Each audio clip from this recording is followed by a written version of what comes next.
lucha continúa, 10 veces venceremos. Las vallas y amenazas pues todas las pasaremos. La prepotencia bruta de los carabineros, nación mapuche libre si ya luego la veremos. Nuestra raza pura incentiva nuestro canto libertario. El tiempo que se acerca predecida por un oráculo visionario. Espíritu contento, invisible por los vientos. Ahora el espíritu no está solo, somos muchos, somos cientos. De la natura hemos adquirido el conocimiento. Generación tras generación defenderemos todo lo nuestro. De 126 años de gobierno de los déspotas y cobras y violentos. Y ahora una pregunta hago, ¿qué es lo que ha comido mi pueblo en estos últimos años? Lamento, represión y llanto, y de todo ese podrido alimento el emblema sigue vivo y la lucha continúa ya por medio de este canto. Con la frente bien en alto, a rostro descubierto, alzo el brazo y empuño yo mi mano. Por siempre mapuche, del territorio del Gualmapu araucano, exigimos vuestro reconocimiento y nuestra soberanía sobre el Melihuichonmapu.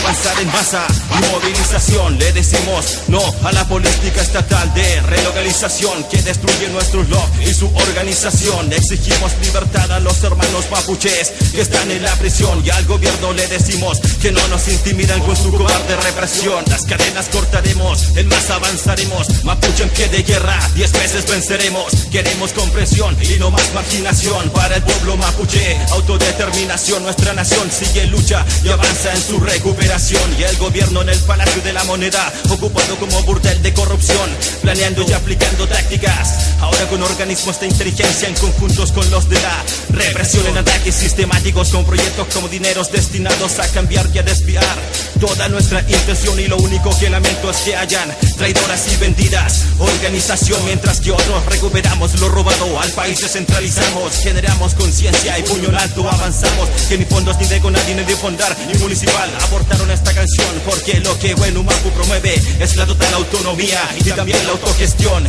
y ser consecuente con lo que se dice en cada discurso y su respectiva aplicación. De acuerdo, vamos a estar unidos, lo hemos de lograr, con nuestra fuerza, nuestro canto en conjunto batallar.